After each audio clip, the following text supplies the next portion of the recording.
The rookie handled zombies on par with The Walking Dead, but why didn't the officers get infected?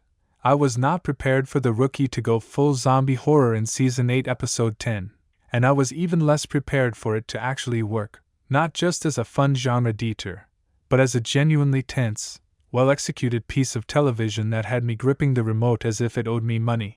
His name was Martin. Was the kind of episode you watch and immediately want to tell someone about. A contaminated building, a demolition crew of 20 turned feral by a psychoactive neurotoxin left behind in Westview's walls, and a handful of officers who walked in for a routine wellness check and stumbled into something that had no business existing inside a police procedural on ABC. And yet there it was, monsters in the hallways, clown dolls in the dark, and Miles running football plays on people who used to be remediation workers. The Rookie Season 8 Episode 11 serves up a villain-palooza the Westview storyline had been quietly building all season, and when it finally detonated, it connected dots in ways that were enormously satisfying to watch. Who left that neurotoxin in those walls, and why? Is a question the show is still sitting on, but the result was impossible to look away from either way. Westview felt like Rick Grimes' hospital, and that is absolutely a compliment. Cast your mind back to the very first episode of The Walking Dead. Rick Grimes woke up alone in an abandoned hospital, shuffled down a pitch-dark corridor, pushed open a door held shut by a chain, and found something nobody needed described to them twice. That sequence worked because the horror was environmental before it was ever physical. The building itself was the threat, and the monsters were almost secondary to the dread of not knowing what was around the next corner.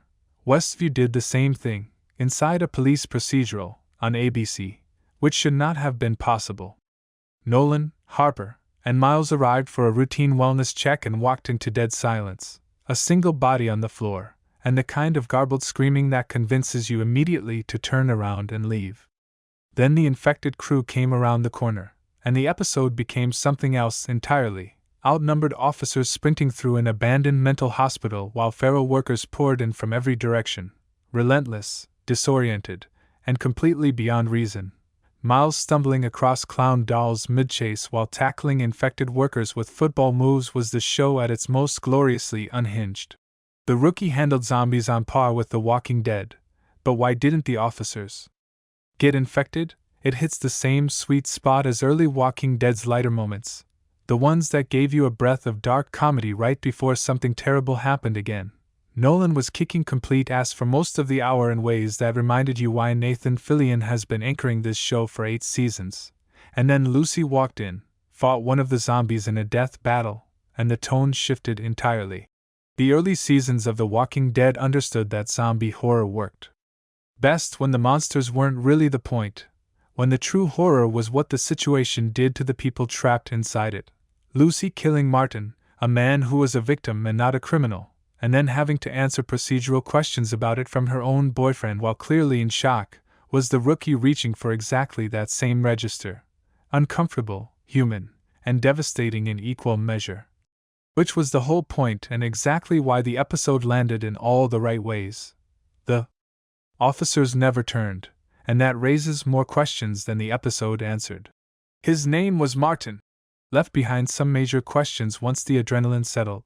Nolan, Harper, Miles, Lucy, and Selena all fought their way through that building, got scratched and bruised and thrown around, and walked out the other side completely unaffected by the neurotoxin. A crew of 20 remediation workers was thoroughly overtaken, but the officers who spent a significant stretch of the installment running, fighting, and bleeding through the same walls never turned at all. The most logical explanation was that the spread wasn't airborne, or at least not efficiently airborne, as a respiratory pathogen would be. The remediation crew had been working inside Westview for hours, possibly days, before this particular hour began, breathing contaminated air and likely absorbing the chemical through sustained contact with the building's structure. That would make the neurotoxin something that required direct or sustained contact rather than casual proximity, which could also mean the spread was localized in a specific part of the building. But then there was the other question, the one nobody stopped to ask out loud. Why were the infected workers specifically targeting the officers and leaving each other completely alone? Traditional zombies, Your Walking Dead walkers and your Romero classics operated on some kind of base instinct, hunger, infection, territorial aggression, something that explained the violence even if it didn't justify it. The Westview crew wasn't trying to buy anyone or spread anything. They were just attacking people who weren't infected while completely ignoring the ones who were, with no apparent logic governing the distinction.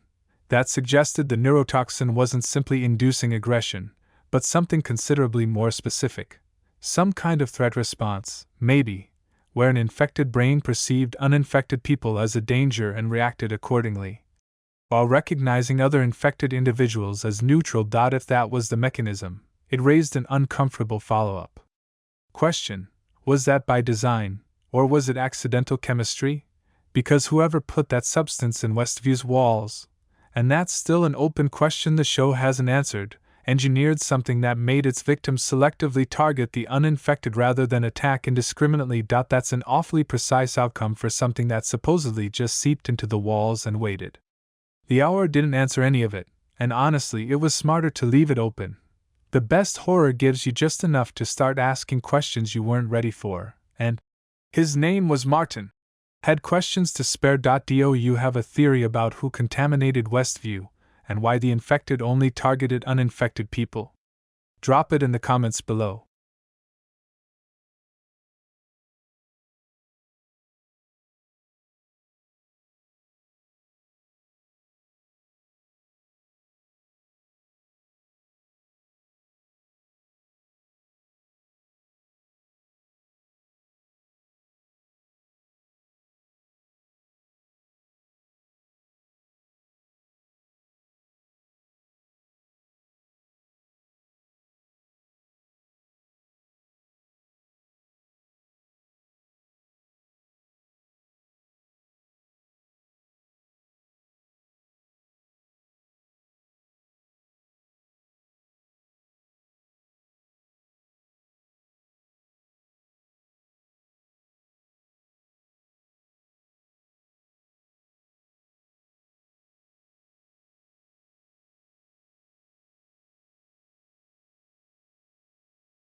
Please don't forget to like, comment, share, and subscribe for more videos.